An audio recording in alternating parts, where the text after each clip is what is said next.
नमस्कार साथियों, ABC maths academy के यूट्यूब चैनल में आपका फिर से एक बार स्वागत है।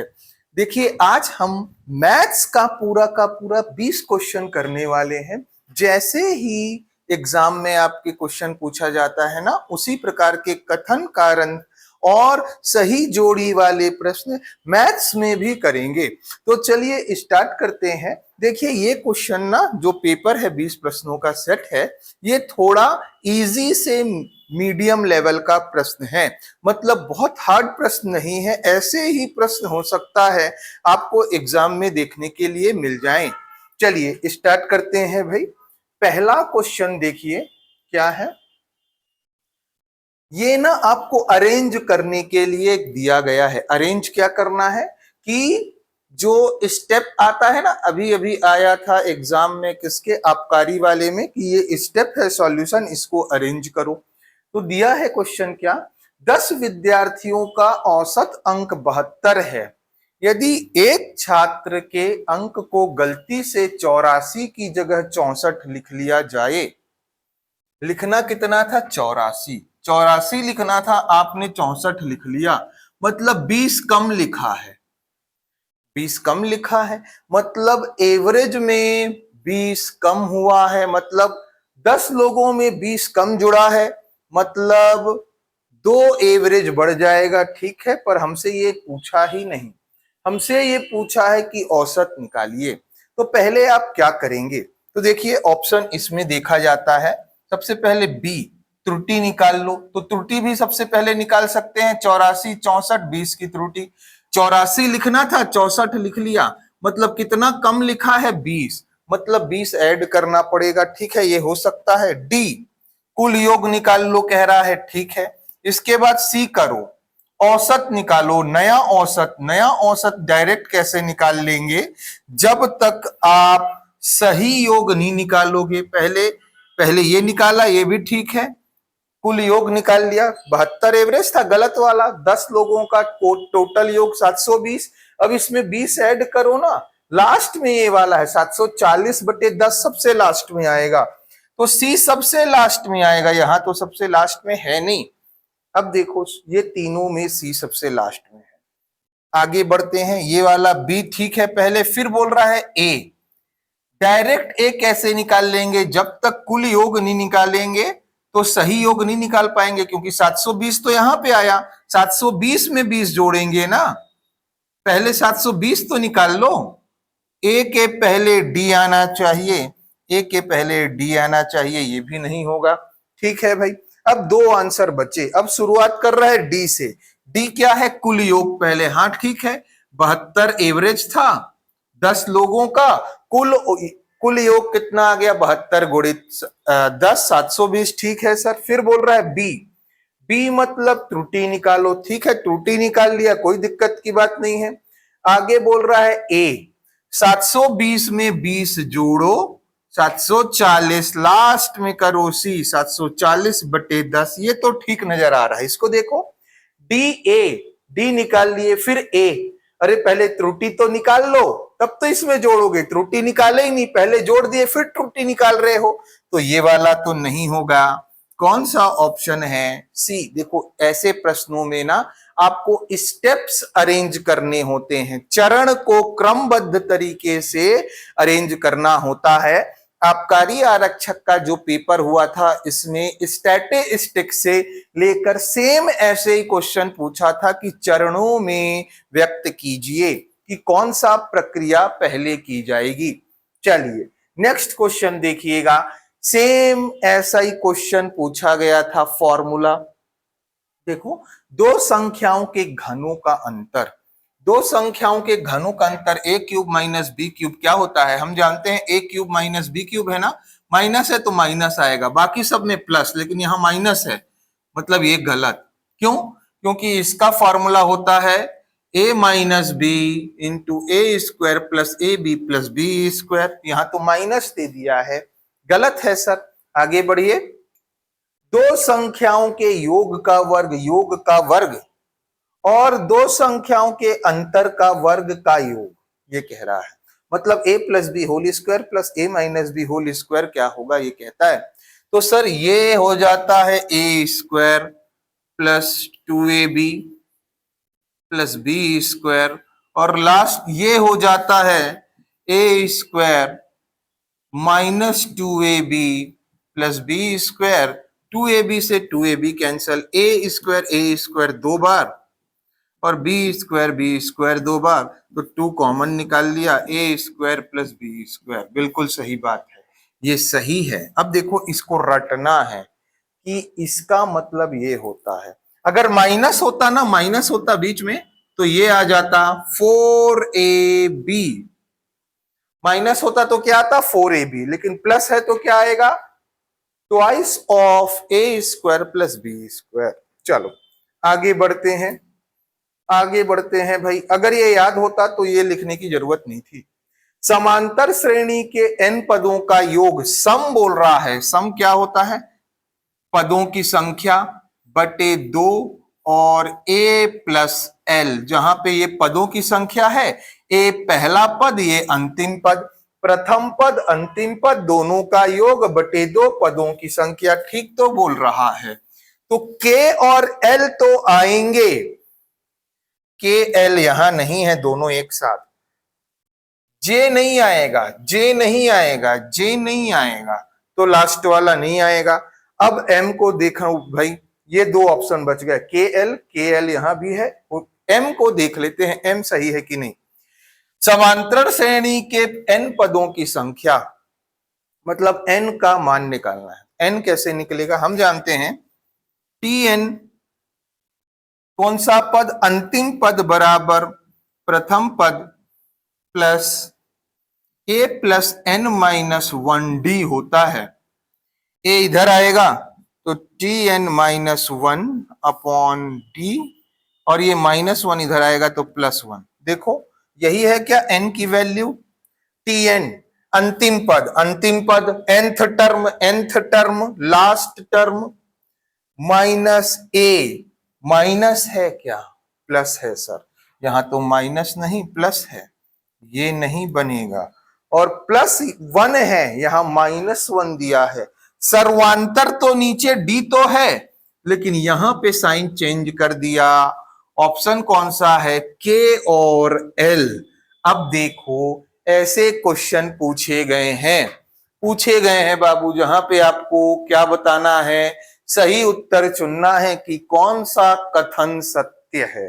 देखो हमने कहा लेटेस्ट पैटर्न पे ये प्रश्न पत्र पूरा का पूरा 20 क्वेश्चन आधारित है। चलिए आगे बढ़ते हैं।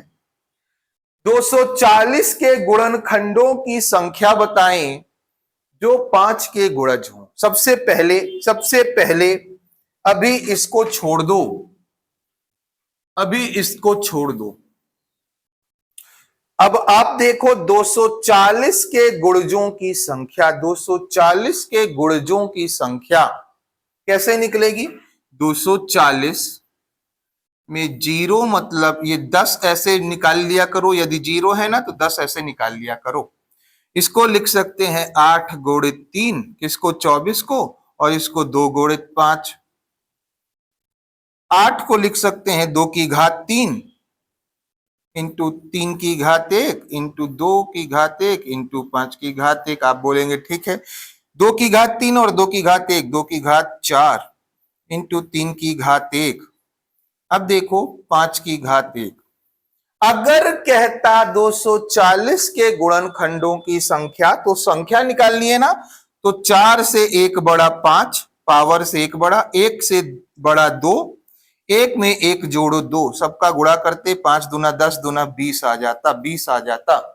लेकिन वो ये पूछा ही नहीं, वो क्या पूछा है, गुणनखंडों की संख्या जो कि क्या है, जो कि 5 के गुणज हैं। तो 5 का गुणज देखो 5 है क्या यहां पे, बिल्कुल 5 बाहर निकालो। अब बचा क्या, ये तो 5 के गुणजों की संख्या, इनकी संख्या निकालनी है। तो अब ये ना 4 को 1 बढ़ाओ 5, 1 को 1 बढ़ाओ 2, 5 दूना 10। तो 5 के गुणजों की संख्या कितनी है, 10 है। मतलब सेम वैसे ही करना था, बस क्या निकाल लेना था आपको, बाहर निकाल लेना था 5। यदि यही पूछता कि 3 के गुणज हो, किसके गुणज हो? 3, तो 3 बाहर निकाल लेते, 3 बाहर निकालते तो ये बाहर निकल आया। आप बोलेंगे हाँ, तो 2 की घात 4 गुणित 5 की घात 1, तो 4 से 1 बड़ा 5 और 1 से 1 बड़ा 2, 5 दूना 10 फिर आया। यदि कहता, फिर ध्यान से सुनो, यदि कहता 240 के गुणजों की संख्या जो गुणनखंडों की संख्या जो 8 के गुणनफल हो, किसके हो? 8 के गुणज हो। तो अब आपको क्या निकालना है? समझ में आया? 8। तो 8 निकालिए। 8 कैसे निकलेगा? 8 होता है 2 की घात 3। 8 क्या होता है बाबू? 2 टू द पावर 3। तो 2 टू द पावर 3 निकालिए। 2 टू द पावर 3 ये निकाल लिया, 8 के गुणज बोल रहा है। तो बचा कितना? 2 to the power 1 into 3 to the power 1 into 5 to the power 1। क्यों? टोटल 2 की पावर कितनी है? 4। 3 निकाल लिया। क्यों निकाला? क्योंकि 8 का गुणज अगर कहता तो 2 की घात 3 8। यहां कितना आया? 1 से बड़ा 2, 1 से 1 बड़ा 2, 1 से 1 बड़ा 2, 2 दूना 4 दूना 8 आपका आंसर होता। उम्मीद करते हैं ये बातें समझ में आ रही होंगी। तो 5 का गुणज बोला तो 5 निकाल लो, बाकी का गुणनफल वो निकालो, गुणनखंड कितनी होगी। और गुणनखंड की संख्या निकालने के लिए आपको पता है पावर में 1 जोड़ते हैं, पावर में 1 जोड़ते हैं और फिर गुणा कर देते हैं। बस भाई, चलिए, तो ये हमने 8 का निकाल लिया। 8 का ये आंसर सॉल्यूशन नहीं है, ये 8 का निकाला है, 8 के गुणज।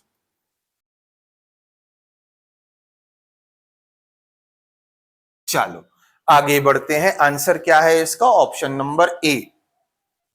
नेक्स्ट क्वेश्चन देखिए, निम्न में से कौन सी संख्या 72 से विभाजित है, विभाज्य है? अब 72 से विभाज्य है सर, कैसे चेक करें? तो हम कहते हैं इसका ये ना 72 से कोई संख्या कब डिवाइड होगी? जब वो 8 से और 9 दोनों से डिवाइड हो। 8 से भी डिवाइड हो और 9 से भी डिवाइड हो, तो उनके गुणनफल, उनके प्रोडक्ट प्रोडक्ट गुणनफल 72 से भी डिवाइड होगी। आप बोलेंगे ठीक बात है। तो देखो ध्यान से, सर आप 8 और 9 ही क्यों लिए हो? 6 और 12 क्यों नहीं ले लिए? 12 पंचे 60, 12 छंग 72 होता है। क्यों नहीं लिए पता है? क्योंकि हमको ऐसे नंबर चाहिए जो को प्राइम हो, सह अभाज्य हो। ये सह अभाज्य हैं, लेकिन ये सह अभाज्य नहीं है, सह अभाज्य नहीं है बाबू। तो ये नहीं लेंगे, ऐसे गुणनखंड लेंगे, ऐसे फैक्टर लेंगे जो सह अभाज्य हैं। तो अब देखा 8 और 9 से डिवाइड होना चाहिए। सर ये 8 से डिवाइड नहीं होगा। क्यों? क्योंकि 8 सम संख्या के पहाड़े में विषम संख्या नहीं आएगी, विषम संख्या नहीं आएगी। आप बोलेंगे ठीक बात है।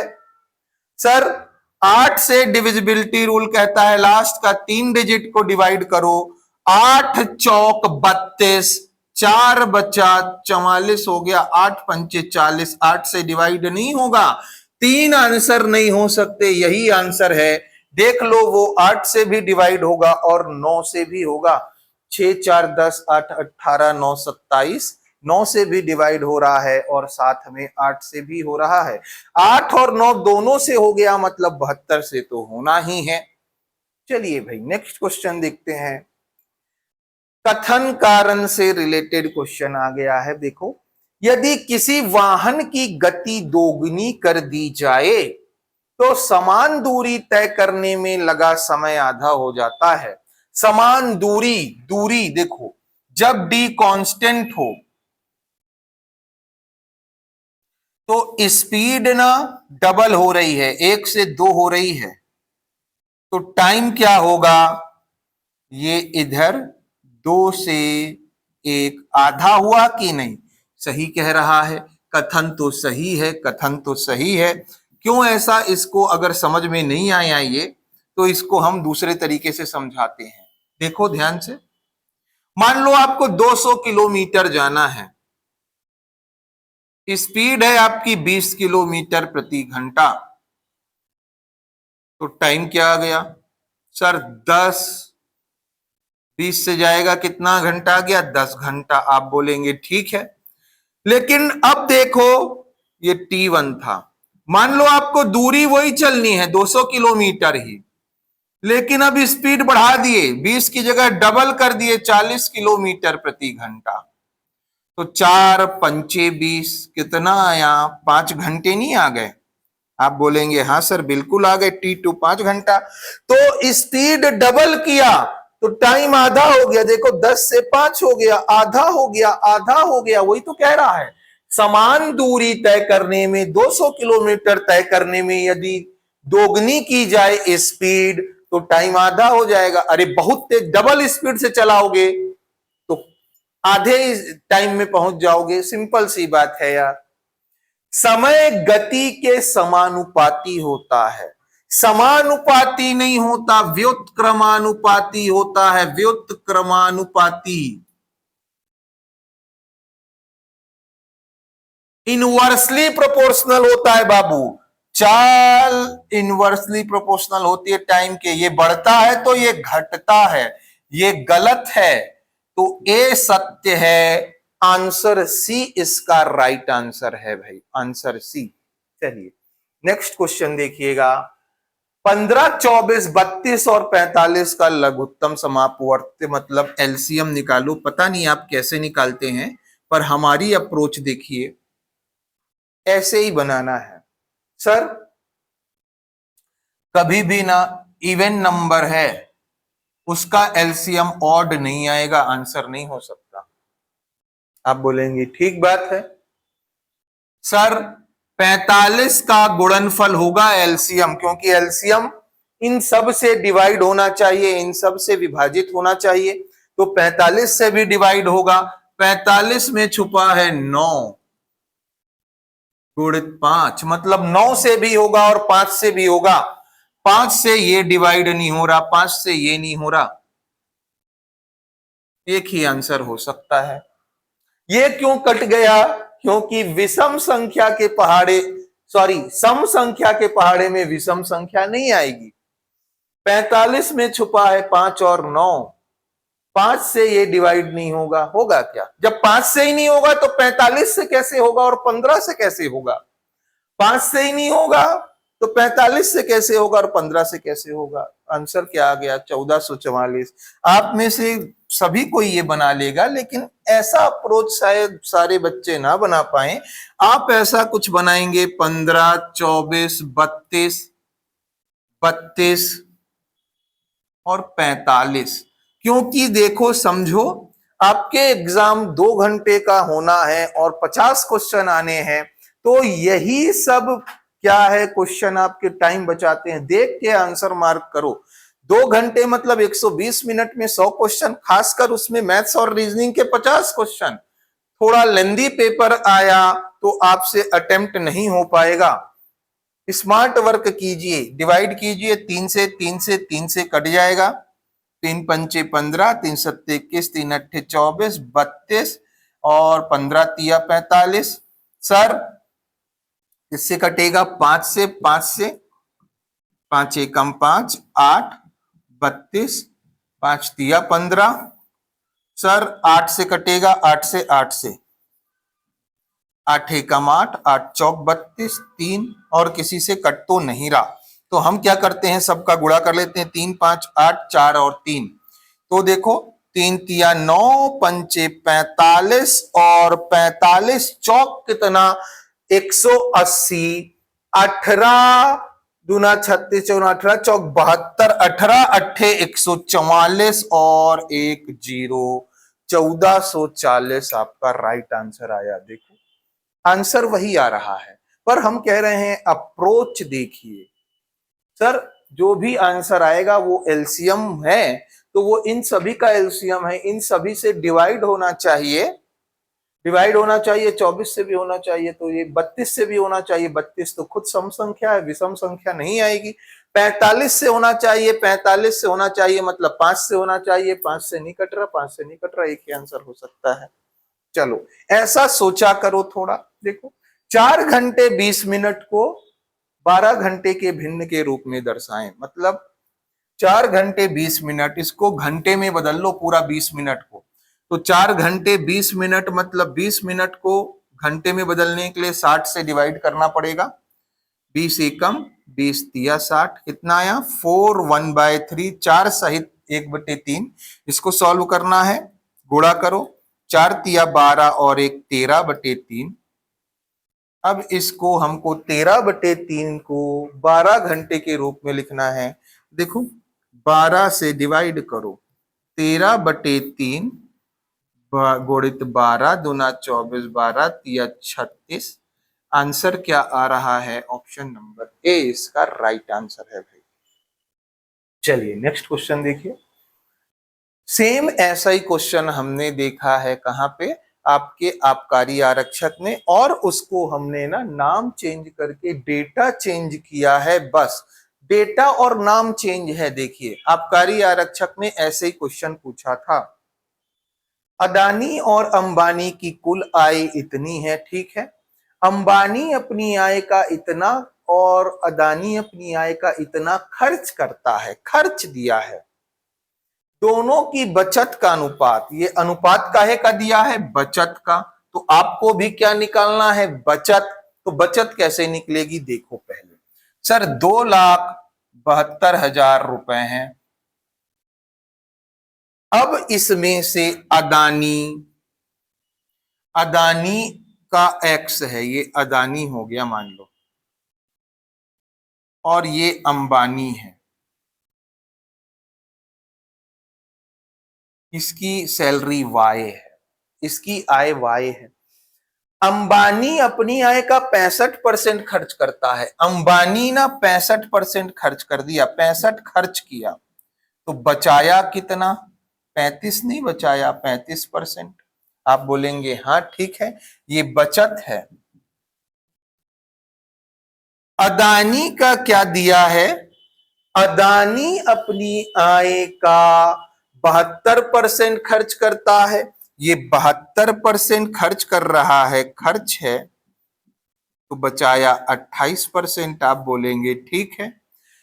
अब अंबानी और अडानी, पहले अंबानी बोला फिर अडानी बोला, ये याद रखना है। तो अब देखो ध्यान से देखना, दोनों की बचत का अनुपात किसका? दोनों मतलब अंबानी और अदानी का। तो ये पहला वाला अंबानी है, पहला अंबानी दूसरा अदानी। तो अंबानी ऊपर ले लेते हैं, वाई का बचत दिया है ना, बचत कितना है? 35%। आप बोलेंगे ठीक है। और एक्स, एक्स अदानी है, अदानी का बचत कितना है? 28%। 28%, इसका मान है 3/4। तो परसेंट से परसेंट कैंसल, 7 पंचे 35, 7 चौक 28, 4 से 4 कैंसल, y/x कितना? 3/5। तो y/x, तो y x की वैल्यू 5, y की 3, x की वैल्यू 5, y की 3, टोटल कितना हो गया? 5 3 8 यूनिट। टोटल दिया कितना है? 2,72,000। एक यूनिट की वैल्यू 8 तिया 24, 8 चौक 32, 34,000। तो आपको पूछा है अंबानी और अदानी की आय। अंबानी की आय कितनी हो जाएगी? 34 तिया 102, 000, और अदानी की कितनी हो जाएगी? 34 पंचे 170 और 3 0। देखिए ये आंसर है 102। और अदानी, अंबानी पहले लिखना है, अंबानी, अंबानी का कितना है? 102,000,000, अदानी का 170,000,000। देखिए आंसर आ गया। सेम ऐसे ही क्वेश्चन आपको पूछा गया था। नेक्स्ट क्वेश्चन देखिए, किसी कस्बे की जनसंख्या प्रत्येक वर्ष 20% की वृद्धि होती है। यदि वर्तमान जनसंख्या इतनी है तो 2 वर्ष बाद, तो देखो वर्तमान इतनी है कितनी? 12,500। तो 1 साल बाद ये जनसंख्या 20% बढ़ जाएगी, तो कितनी हो जाएगी? 120% हो जाएगी, 120%। अगले साल फिर 20 बढ़ेगी, तो फिर 120% हो जाएगी, 20 बढ़ रही है तो 120% हो जा रही है।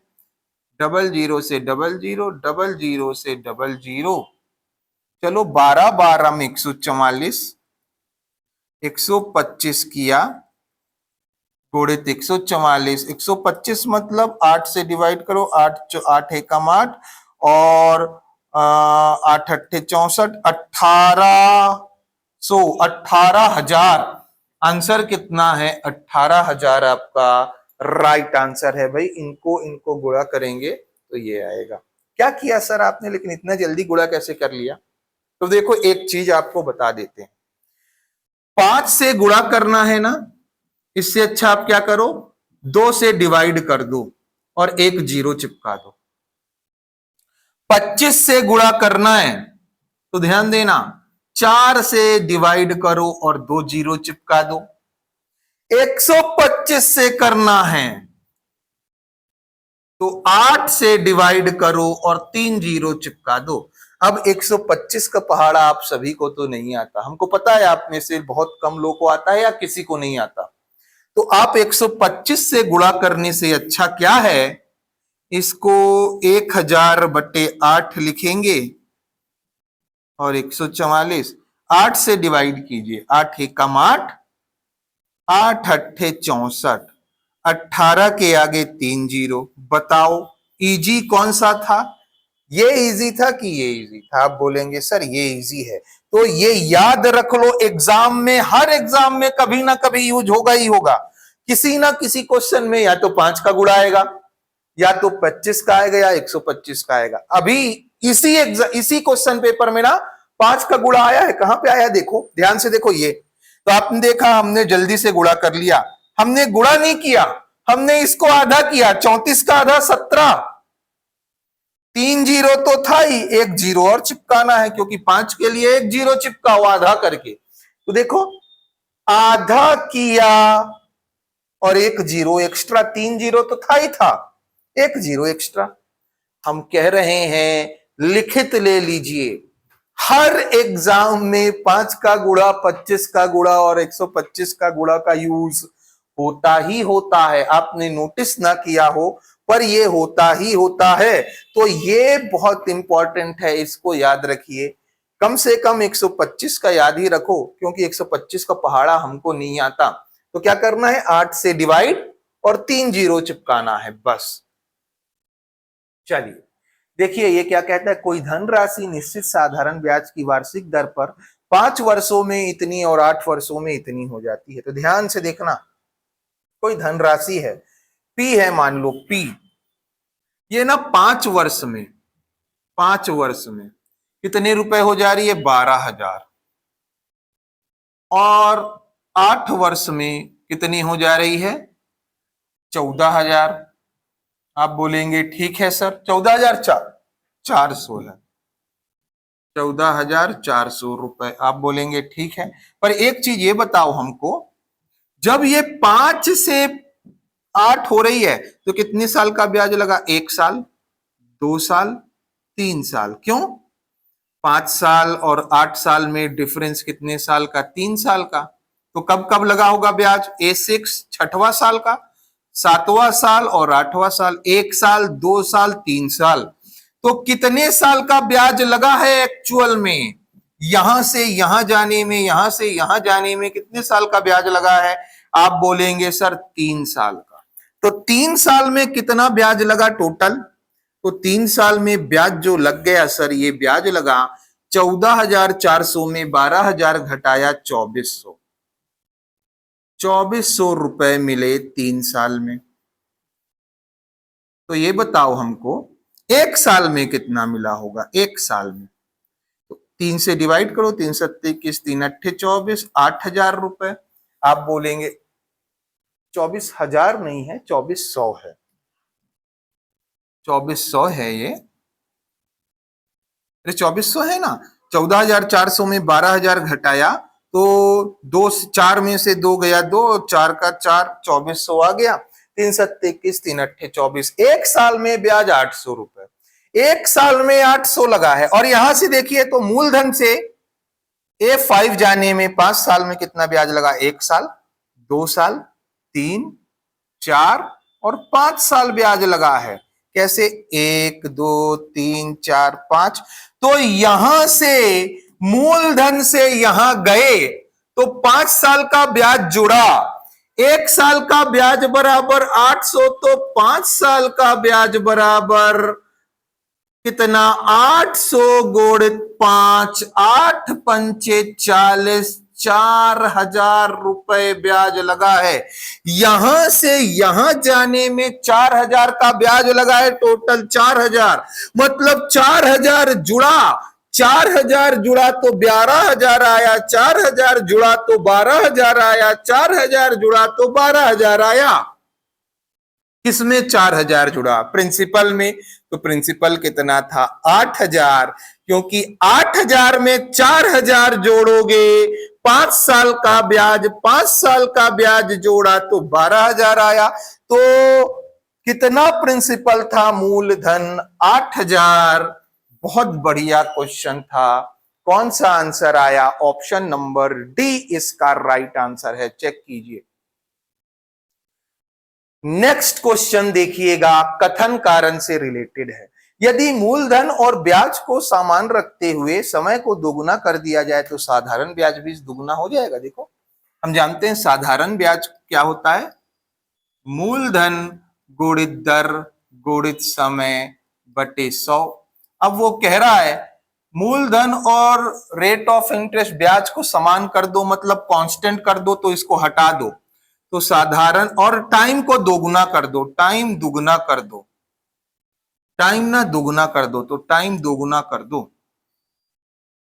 तो ये बताओ, यदि इसको जैसे ही आपने कांस्टेंट किया तो साधारण ब्याज किसके बराबर हो गया? टी के। अगर इसको बढ़ाओगे तो ये भी बढ़ेगा कि नहीं, और इसको दोगुना करोगे तो ये भी दोगुना होगा। और वही तो कह रहा है साधारण ब्याज भी दोगुना हो जाएगा। बिल्कुल सही कह रहा है। क्यों? क्योंकि साधारण ब्याज बराबर मूलधन गुणित दर गुणित समय होता है। ये होता है क्या? साधारण ब्याज बराबर मूलधन गुणित दर गुणित समय बटे 100। बिल्कुल होता है। दोनों जब सही हो गए तो ये आंसर नहीं हो सकते, क्योंकि यहां पे आर गलत है, यहां पे ए गलत है। तो ये दोनों आंसर नहीं है। बस दोनों सही हो गए ना, वहीं पे दिक्कत है। तो क्या करना है? अब देखो, फिर इसको पढ़ो, फिर इसको पढ़ो, लेकिन बीच में जोड़ देना क्योंकि। अब पढ़ो एक बार। मूलधन और ब्याज दर समान रखते हुए समय को दोगुना कर दिया जाए तो साधारण ब्याज भी दोगुना हो जाता है, क्योंकि साधारण ब्याज बराबर मूलधन गुणित दर गुणित समय बटे 100 होता है। यही तो कारण है ना, ये कथन का कारण ये है। बिल्कुल सही।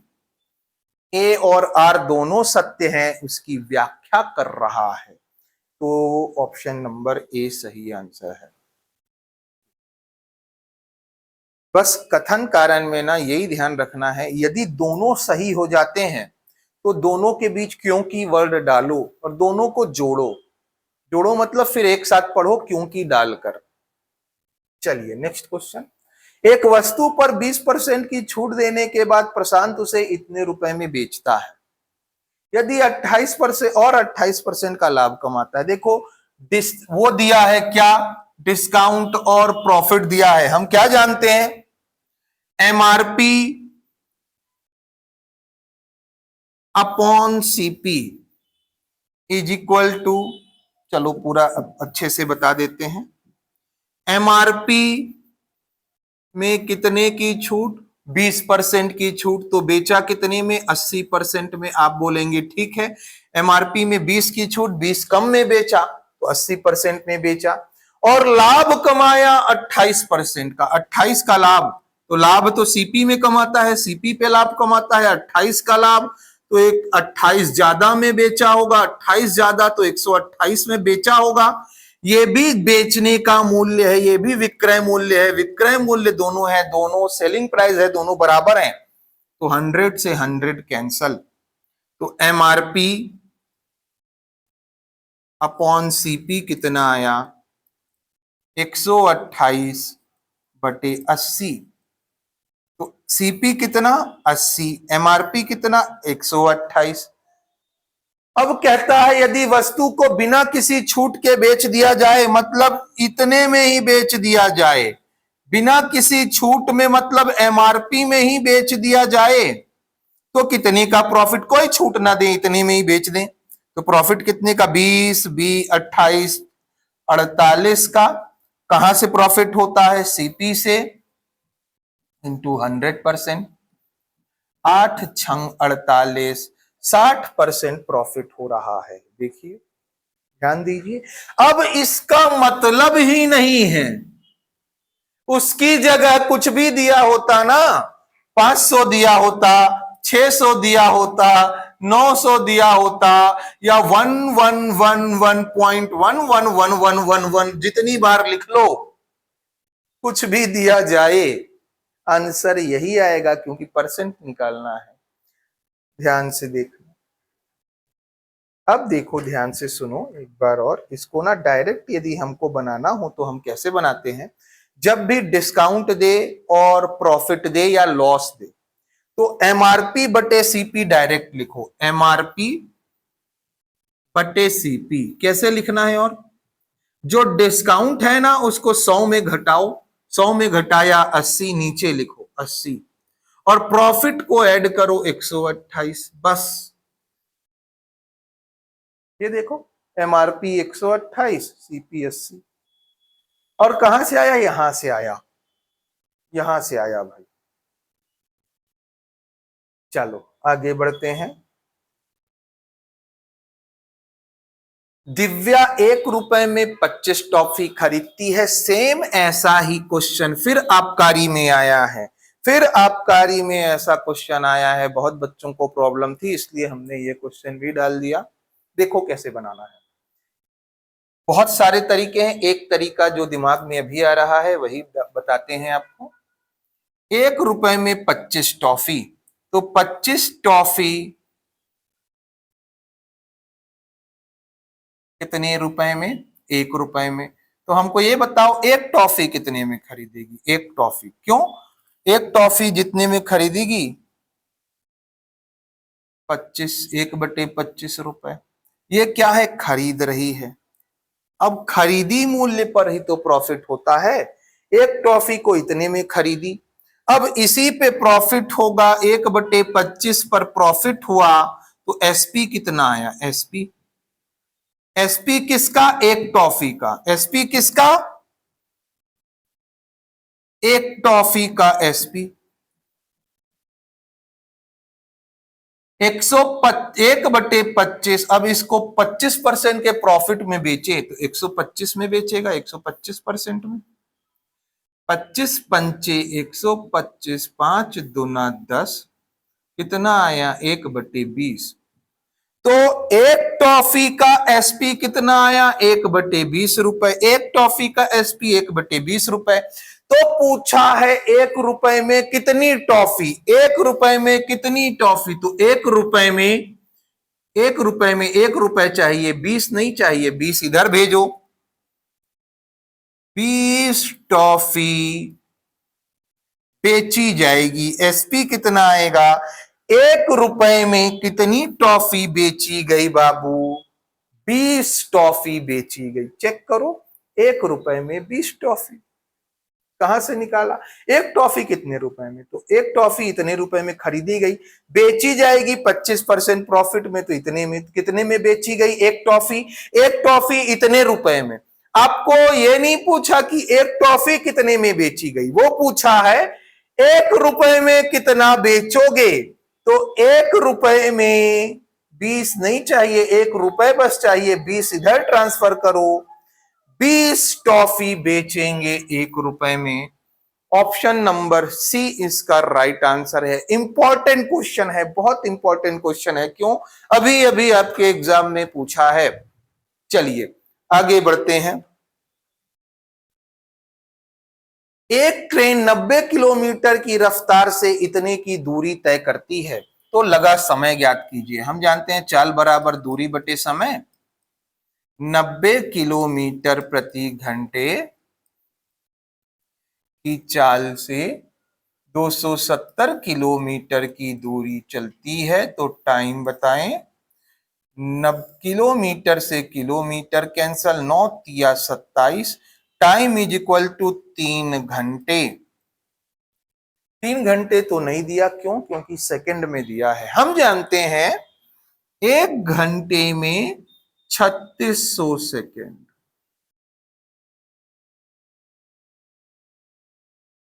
तो 3 घंटे में 3 × 3600, 36 तिया कितना हो जाता है? 108, 00 सेकेंड। कहां दिया है? 108 00 सेकेंड्स। ऑप्शन नंबर डी इसका राइट आंसर है। नेक्स्ट क्वेश्चन रेशियो से आया है। देखो, एक क्रिकेट स्टेडियम में पुरुष, महिला व बच्चों की संख्या का अनुपात इतना है। पुरुष, महिला, बच्चे। यदि महिलाओं की संख्या इतनी दे दी गई है, महिला है, महिला महिला, तो पुरुषों और बच्चों का कुल योग कितना होगा? 9 4 13 यूनिट। तो 1 यूनिट की वैल्यू जो भी आएगी उसमें 13 का गुणा करेंगे, मतलब आंसर 13 का गुणा होकर आएगा, मतलब 13 का मल्टीपल आएगा, मतलब 13 छुपा होगा। इसमें 13 नहीं छुपा, क्योंकि 13 का गुणा करके ये नहीं लाया जा सकता। 13 पंचे 65, 13 छंग 78, 12 बच गया। 13 निया 117, कितना? 121, 17 गया 4, 13 पंचे 35, 13 दूना 26, 13 दूना 26, 13 39, नहीं जा रहा। इसको गुणा करके नहीं लाया जा सकता। 13 सत्ते 91, नहीं लाया जा सकता। आंसर यही हो सकता है। देखो, 13 पंचे 65, बचा कितना? 5 और 1 7, 5 और 2 7, 13 पंचे 65, 65 मतलब 5 4 9, 13 सत्ते 91, कट गया। 13 का गुणा करके यही लाया जा सकता है, आंसर है। ये फास्ट अप्रोच था, पर सर हमको तो समझ में नहीं आया। हमको बताओ आप कैसे बनाना है। बनाना कैसे है? तो चलो देखते हैं कैसे बनाना है, पर आंसर वही आया है। 9 5 4 पुरुष, मेन, वुमेन और चिल्ड्रेन 5:4 है। आप बोलेंगे ठीक है। महिलाओं की संख्या 5 यूनिट है और दिया कितना है? 27,850। 27,850। ठीक है बाबू। अब कहता है पुरुष और बच्चों की कुल संख्या ज्ञात करें। कुल संख्या है कितनी ये बताओ ना आप। तो सर कुल संख्या है ये 9 4 13 यूनिट, तो 13 यूनिट निकालना है। 1 यूनिट पहले निकाल लो, 5 से डिवाइड करो, 5 पंचे 25, 2 बचा, 5 पंचे 25, 5 सत्ते 35, 0। आप कहेंगे हाँ सर ठीक बात है। तो 1 यूनिट की वैल्यू ये, तो 13 यूनिट की वैल्यू 13 से गुणा कर लो, 5 5 7 0 13, 13 शून्यम 0, 13 सत्ते 91, हासिल आई 9। लास्ट में 10 आना है। अब तो देख लो 10 सिर्फ एक ऑप्शन में आ रहा है, अभी भी नहीं आ रहा। तो 13 पंचे 65 और 9 74, हासिल आई 7। 13 पंचे 65 और 7 72। आंसर कितना आया? 72 41 10, सॉरी 72 41 0। ये आंसर है। अब हमने क्या कहा था शुरू में ही देखो, क्योंकि हमको पुरुष और बच्चों का कुल संख्या निकालना है, तो कुल संख्या निकालना है। पुरुष है 9 यूनिट, बच्चे हैं 4 यूनिट, तो कुल संख्या कितने यूनिट? 13 यूनिट। 13 यूनिट की वैल्यू निकालनी है। वैल्यू निकालनी है तो 1 यूनिट की जो वैल्यू आई उसमें 13 गुणा करेंगे, 13 गुणा करेंगे तो आंसर में 13 गुणा किया जाएगा। आंसर 13 का गुणा होकर आया होगा। 13 का गुणा करके ये नहीं निकाल सकते, नहीं निकाल सकते, नहीं निकाल सकते। एक ही ऑप्शन है जो 13 का गुणा करके लाया जा सकता है, वही आंसर था। इतना बनाने की जरूरत ही नहीं थी। चलिए आगे कोई व्यक्ति 180 किलोमीटर की दूरी 60 किलोमीटर प्रति घंटे और अगले 180 किलोमीटर, मतलब दूरी समान है। दूरी समान है तो बहुत अच्छा फॉर्मूला है, क्या है?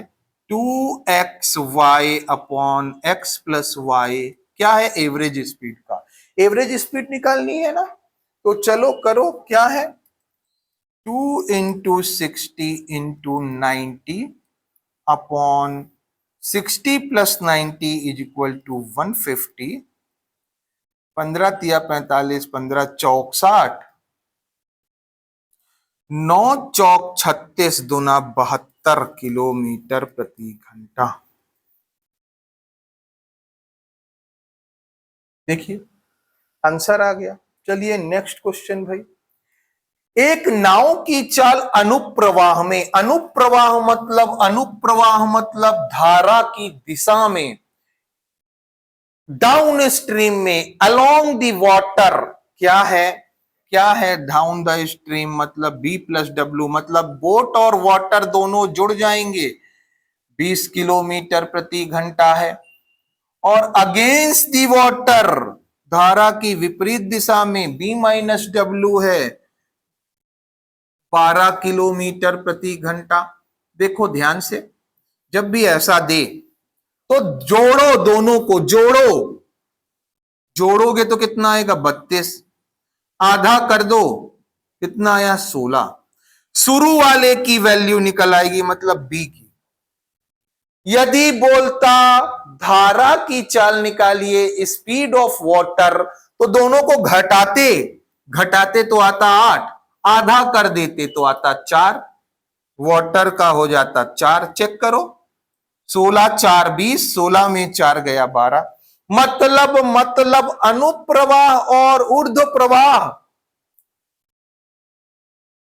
अलोंग दी वाटर और against the water, down stream और अप स्ट्रीम, दोनों का चाल दिया गया है। मान लो दिया है 32 और 16, आप ले लो 10, तो बी निकालना है। क्या करो? जोड़ो 42, जोड़ा 42, आधा 21, जोड़ के आधा बी निकलेगा, मतलब बोट की स्पीड, नाव की चाल निकलेगी। अगर धारा की बोला घटाओ घटाओ घटाओ, 22, आधा 11। नहीं आया? नहीं आया? फिर से देखो, यदि बोलता है अनुप्रवाह में चाल है 50 किलोमीटर प्रति घंटे और ऊर्ध्व प्रवाह में है, अनुप्रवाह में 50, ऊर्ध्व प्रवाह में है 30, तो बी निकालो, डब्ल्यू निकालो। बी निकालने के लिए जोड़ो, जोड़ो आधा, 50 30 80 का आधा 40, घटाओ 20, आधा 10। बस ये करना है। देखो क्वेश्चन पढ़ाने की आंसर आ गया, कुछ भी लिखने की जरूरत नहीं होती। नेक्स्ट क्वेश्चन भाई, ये देखो नंबर सिस्टम से बहुत शानदार क्वेश्चन आया है।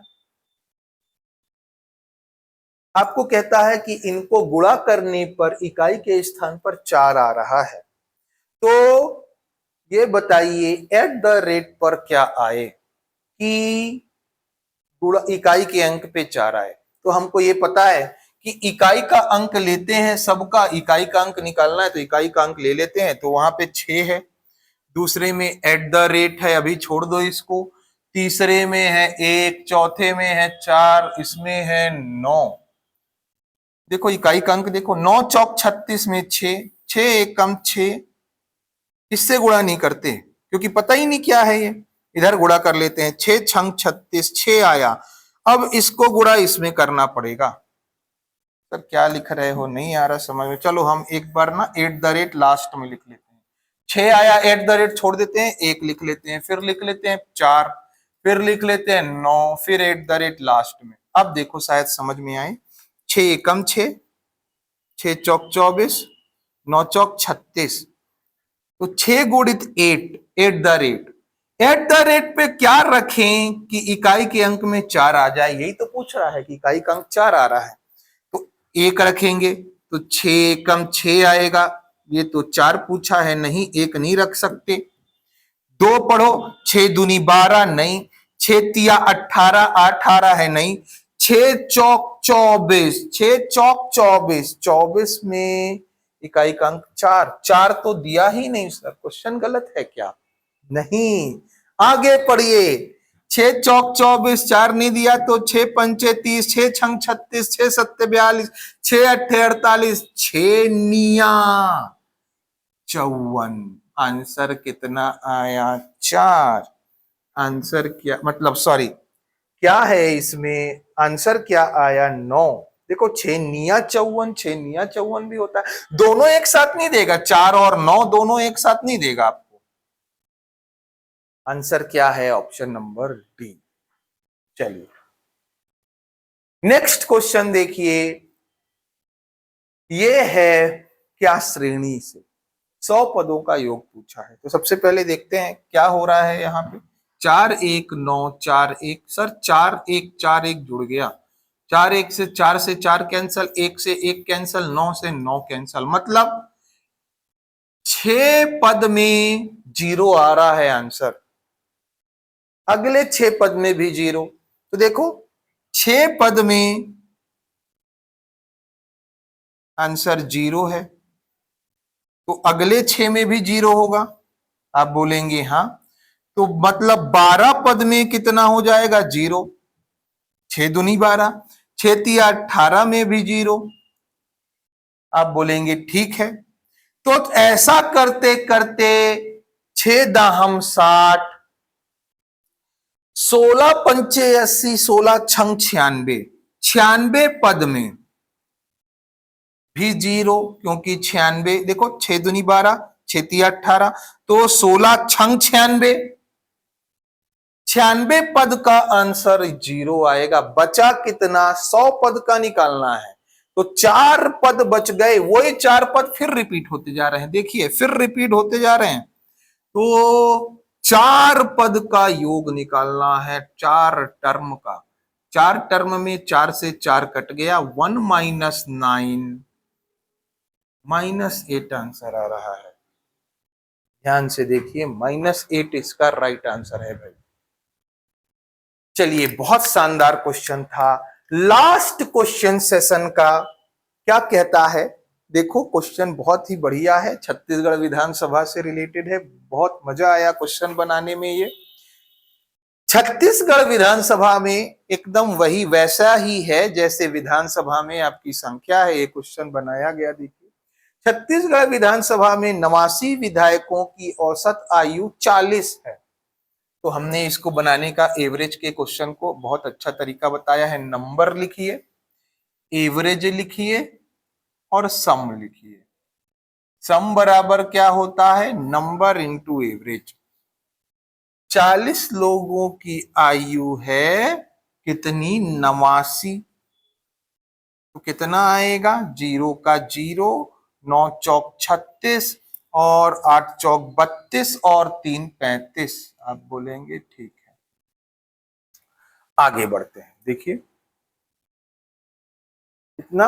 9 चौक 36, हासिल आई 3 और 8 चौक 32 और 3 35। ठीक है भाई, आगे देखिए। विधानसभा अध्यक्ष की आयु को जोड़ने के बाद नई औसत आयु 40.5 वर्ष हो जाती है। तो विधानसभा की आयु, ओहो ये उल्टा हो गया, एवरेज 40 है और नंबर 89 है। चलो चलो ठीक है। विधानसभा अध्यक्ष आया तो कितने लोग हो गए? 90 लोग। अब औसत आयु हो गई 40.5, तो इन दोनों का गुणा करेंगे कितना आएगा? 0 से तो ये पॉइंट चला गया, 9 पंचे 45, अच्छा चलो ये डाल ही देते हैं 0। 9 पंचे 45, हासिल आई 4, 9 शून्य 0 4 और 9 चौक 36। ये देखो, और ये पॉइंट का, ये पॉइंट के बाद एक संख्या, तो पॉइंट के बाद एक संख्या हो गया। आप बोलेंगे हाँ सर ठीक है। आगे बढ़ते हैं, देखो तो 90 लोगों का योग इतना है, 89 का इतना है, एक कौन आया?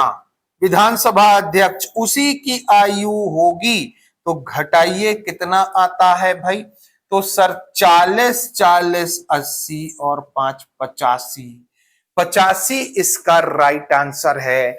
Option number D right answer है भाई। देखिए बहुत बढ़िया शानदार क्वेश्चन था। चलिए उम्मीद करते हैं सेशन बढ़िया लगा होगा, अच्छा लगा होगा, और भी ऐसे ही मैथ्स के और रीजनिंग के हम आपके सामने एमसीक्यू लेकर आते रहेंगे। अपन को पूरे सब क्वेश्चन की प्रैक्टिस करनी है, easy to medium moderate to hard. तो ये जो था ना थोड़ा इजी लेवल का आप मान सकते हो, बहुत हार्ड नहीं था। हार्ड में 2-3 क्वेश्चन हो सकते हैं, बाकी सारे क्वेश्चन इजी लेवल के थे। आपको और कोई चैप्टर पढ़ना हो, कुछ बच्चों ने कहा कम्युनिकेशन स्किल पढ़ना है, तो हम आगे बिल्कुल कम्युनिकेशन स्किल का जो वो है पूरा एमसीक्यू आपको कराएंगे। और कोई चैप्टर पढ़ना है तो कमेंट सेक्शन में आप हमें बता सकते हैं। ज्यादा से ज्यादा वीडियो को शेयर करें ताकि ज्यादा तक लोगों तक हमारी रीच पहुंचे। नया चैनल है तो थोड़ा सपोर्ट कीजिएगा। चलिए मिलते हैं नेक्स्ट सेशन में, तब तक के लिए धन्यवाद।